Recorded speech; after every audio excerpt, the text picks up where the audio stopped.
Result final panel 11-12-এর out হয়ে যাওয়ার পর থেকে প্রচুর ফোন আসছে এবং প্রচুর ফোনে কান্নার আওয়াজ।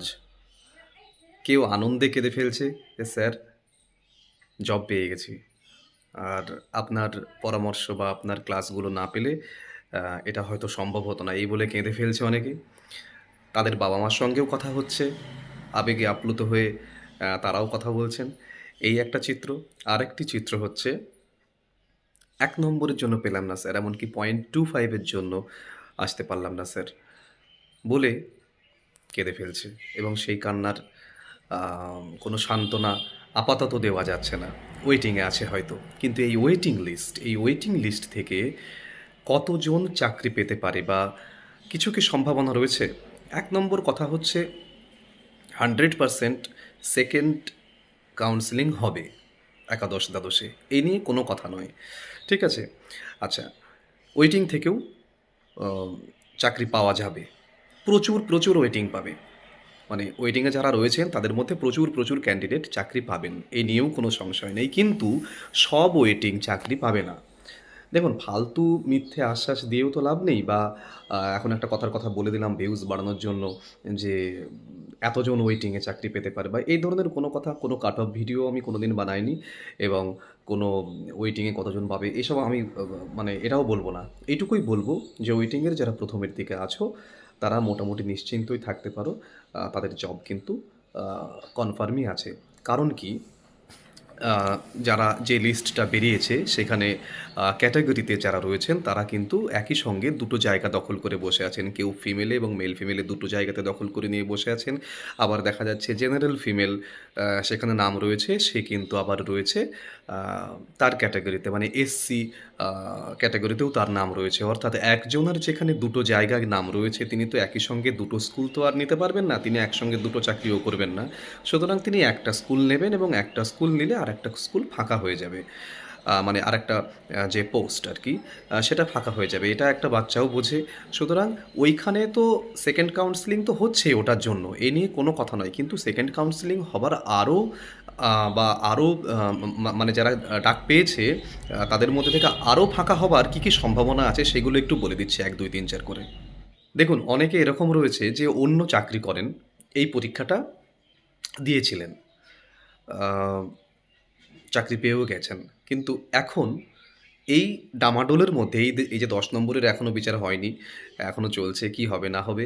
যদিও আমরা বুঝতে পারছি যে ওটা তার কিছুই আটকাবে না, রিক্রুটমেন্ট হচ্ছেই, কিন্তু তবুও অন্য একটা সেফ চাকরি ছেড়ে কেউ হয়তো আহ, এখানে আসবেন না আর কি। হ্যাঁ, যিনি একটা অন্য চাকরি করছেন, সে তিনি হয়তো ভাবছেন, মানে যখন তিনি পরীক্ষাটার জন্য ফর্ম ফিল আপ করেছিলেন বা যখন তিনি পরীক্ষাটা দিয়েছিলেন তখন হয়তো তিনি ভেবেছিলেন যে যা জট আছে কেটে যাবে এবং কোর্টের অর্ডারে পরীক্ষা হচ্ছে, সুতরাং এই পরীক্ষাটা একদম আহ, কোনো অসুবিধা নেই আর কি।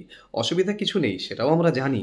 কিন্তু তার জায়গা থেকে যদি তিনি ভাবেন যে না, আমি একটা সেফ জায়গাতেই আছি ভাই, আমি দয়া করে আমাকে আর টেনো না, ওর মধ্যে আমি ঢুকবো না, কাউন্সিলিংয়ের চান্স পেয়েও তিনি সেটা দেখেই খুশি। তিনি আত্মীয় স্বজন বন্ধু বান্ধবকে বলেও খুশি যে আমি আর একটা চাকরি পেয়েছি, এবং তিনি নিজেও সেলফ স্যাটিসফাইড থাকছেন, একটা চাকরি পেয়েছেন, কিন্তু তিনি আসছেন না, কাউন্সিলিংয়ে হয়তো যাচ্ছেনই না, এরকম হতে পারে। আচ্ছা, আরেকটা হতে পারে কি, শিক্ষকতাতেই অনেক অন্য প্যানেল থেকে, মানে আগে যারা জয়েন করেছিলেন, ধরা যাক 9-10-এই আর কি, আমি যেরকম আছি 2011 সালের যে এসএসসি হয়েছিল তার থেকে আমি আছি। কিন্তু আমি তো পরীক্ষাটা দিইনি। কিন্তু অনেক কাছে পরীক্ষা দিয়েছেন এবং হায়ার লেভেলে যেতে গিয়ে মানে এই করতে চেয়েছেন, যেতে চেয়েছেন, 11-12-এ যেতে চেয়েছেন। তো বা দিয়েও বাড়ির কাছে আসতে চেয়েছেন হয়তো। হ্যাঁ, 11-12 দিয়ে তিনি বাড়ির কাছে আসবেন, এরকমও হয়তো হয়েছে। তো তিনি পরীক্ষা দিয়েছেন, কিন্তু এই মুহূর্তে সেই একই ওই সব ভেবে চিন্তে দেখছেন যে না, আমার দূরের চাকরিই ভালো, আমি যেখানে আছি বেশ আছি, এখানে আবার যদি যাই তাহলে আবার পরবর্তী ক্ষেত্রে কী গণ্ডগোল দেখা দেবে, এ তো কেসই মেটে না, এই ঝুট ঝামেলার মধ্যে আমি ঢুকবো না। একবার না হয় সুযোগ দিয়েছে যে 2016 প্যানেলকে যেহেতু সুযোগ দিয়েছে যে না, তোমরা আগের চাকরিতে ফিরে যেতে পারো, আমাদের সময় যদি না দেয়, যদি প্যানেল ক্যান্সেল হয়, তখন যদি এই অপশন না থাকে, তখন তো আমি আর আগের চাকরি ফিরে পাবো না। সুতরাং অনেক শিক্ষক আছেন যারা 11-12-এর পরীক্ষা দিয়েছেন, কিন্তু কাউন্সেলিংয়ে যাবেন না। তাঁরাও সেই সেলফ স্যাটিসফ্যাকশনের মধ্যেই থাকতে চাইবেন যে হ্যাঁ, আমি চাকরি পেয়েছি। তিনিও সবাইকে বলে খুশি হবেন, নিজে খুশি হবেন, তিনি আসবেন না। এরকম মানুষও কিন্তু রয়েছেন। আরেকটা যেটা ১ম এ বললাম ৩ নম্বর যে ২ জায়গাতে নাম রয়েছে, তারা কিন্তু একটা ওখানে তো প্রচুর ফাঁকা হবে, কিচ্ছু করার নেই। একজন ক্যাটেগরির ক্যান্ডিডেট, এসসি ক্যান্ডিডেট ধরা যাক, তিনি জেনারেলেও রয়েছেন, এসসিতেও রয়েছেন, তখন তিনি মানে যেটা তিনি নিয়ে নেবেন, বাকি আরেকটা ফাঁকা হয়ে যাবে। এই নিয়ে কোনো সংশয় নেই, এখানে প্রচুর ফাঁকা হবে। এটা একটা বাচ্চাও জানে। এমনকি আপনারা জানলে আম জানি না কিভাবে রিঅ্যাক্ট করবেন, তবুও বলি, এরকম উদাহরণও আছে কাউন্সেলিংয়ে গিয়েও জব নেবে না।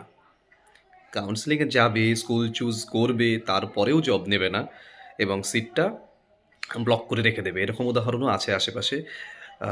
তো এক্ষেত্রে কি হয়, যদি কমিশন একটু মানে তদারকি করে, তো সেক্ষেত্রে আ ডিআই মারফত খোঁজ খবর নিয়ে যারা কাউন্সেলিংয়ের পরেও জয়েন করলো না, তাদের যে পোস্টটা সেটাও সেকেন্ড কাউন্সেলিংয়ে কিন্তু অ্যাড করে দিতে পারে এবং সেকেন্ড কাউন্সেলিংয়ে যেই অ্যাড করে দেবে, সঙ্গে কি হবে, ওয়েটিং থেকে কিন্তু উঠবে আস্তে।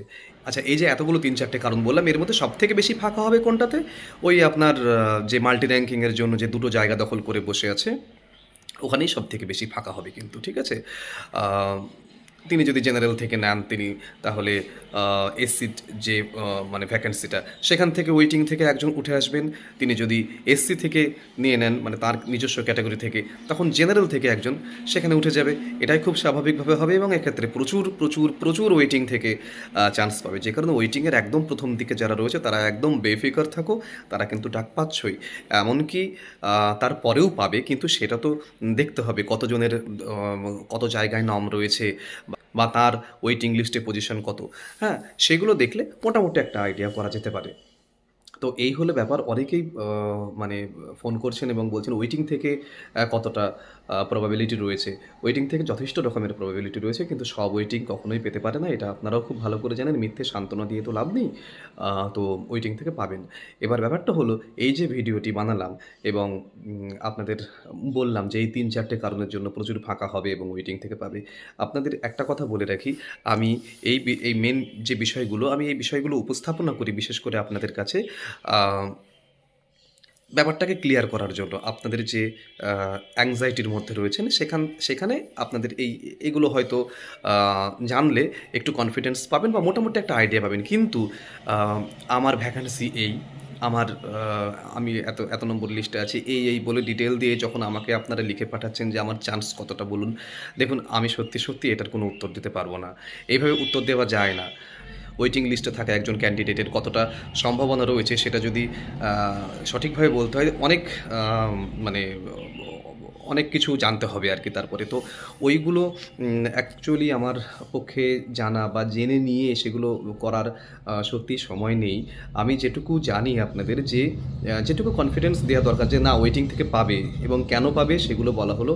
এবং প্রচুর ভিডিও আসছে সামনে কাউন্সেলিংয়ের, এবং কাউন্সেলিংয়ে কী স্কুল পছন্দ করবে না করবে, কোন স্কুল কেন পছন্দ করতে হয়, কোন স্কুল অ্যাভয়েড করতে হয়, কী দেখে স্কুল নিতে হয়, ইত্যাদি সমস্ত রকমের আপডেট সমস্ত কিছুই পাবেন। কোনো অসুবিধা নেই। কিন্তু প্লিজ, ওয়েটিং থেকে যারা রয়েছেন, আমি জানি তারা অ্যাংজাইটির মধ্যে রয়েছেন, আমি তাদেরকে খুব ভালোবেসেই বলছি, একটু ধৈর্য ধরতে হবে। হ্যাঁ, শুধু ডিটেল দিয়ে আমার চান্স কতটা সত্যিও ভেবে কিন্তু বলা যায় না, কেমন? তো একটু ধৈর্য ধরতে হবে। একদম প্রথমের দিকে যারা আছো, তারা মোটামুটি নিশ্চিন্ত থাকতে পারো, তারা কিন্তু পাবে, কোনো অসুবিধা নেই। তো অনেকেরই এই ছিল যে ওয়েটিং লিস্ট থেকে মানে মোটামুটি কীরকম চান্স আছে এটা জানার আর কি। তো সেই কারণেই ভিডিওটি বানানো। ইন্টারভিউয়ের ভিডিও এবং কাউন্সেলিংয়ের ভিডিও, কাউন্সেলিং কীভাবে কী হয় না হয়, তার প্রসিডিওর ইত্যাদি সমস্ত কিছুর ভিডিও কিন্তু আসছে। প্রায় রোজই আসছে, প্রায় নয়, রোজই আসছে। গতকালকে আমি ভিডিও দিতে পারিনি একটি বিশেষ কারণে। ভিডিও কিন্তু রোজ আসছে। এগুলো ফলো করো। এটি আমার ফোন নম্বর। ইন্টারভিউ সংক্রান্ত কোনো কারণে যদি মনে করো যে আমাকে দিয়ে কোনো প্রশ্ন উত্তর বানিয়ে নেবে বা যে কোনো প্রয়োজন বা যে কোনো পরামর্শের জন্য যোগাযোগ করবে, এই নম্বরে হোয়াটসঅ্যাপে যোগাযোগ করতে পারো। কিন্তু অন্য কিছুর জন্য প্লিজ আমাকে মেসেজ বা টেক্সট বা ফোন করো না। কারণ সেগুলোর উত্তর দেবার সময় সত্যিই নেই। তার বদলে আমি যদি 2টো ক্লাসের স্ক্রিপ্ট তৈরি করে তোমাদের কাছে তুলে দিতে পারি, সেটা কিন্তু 9, 10 বা প্রাইমারি যারা ইন্টারভিউ দেবে তাদের কাছে কিন্তু অনেক মূল্যবান। ঠিক আছে? আর আমি বলে দিলাম হ্যাঁ, তোমার সম্ভাবনা আছে। ব্যাস খুশি হয়ে গেলে নিশ্চয়ই সেটা হবে না। যতক্ষণ না তুমি পাচ্ছ তারপরেই খুশি হবে। সুতরাং আমার ওই বলাতে কিচ্ছু যায় আসবে না। খুব কনফিডেন্স বেড়ে যাবে এরকমও নয়। আমি খুব একটা কেউকেটাও নই আরকি, হ্যাঁ? তো উম একটু ওয়েট করো। জানি খুব অ্যাংজাইটির মধ্যে রয়েছে সবাই। আ ওয়েটিং সেকেন্ড কাউন্সেলিং হবেই। সেকেন্ড কাউন্সেলিং নিয়ে কোনো সমস্যা নেই এবং প্রচুর পাবে। ওয়েটিং লিস্ট থেকে প্রচুর ক্যান্ডিডেট চাকরি পাবে। এই নিয়ে কোনো সংশয় নেই। ভালো থেকো। দেখা হচ্ছে পরের ভিডিওতে খুব তাড়াতাড়ি।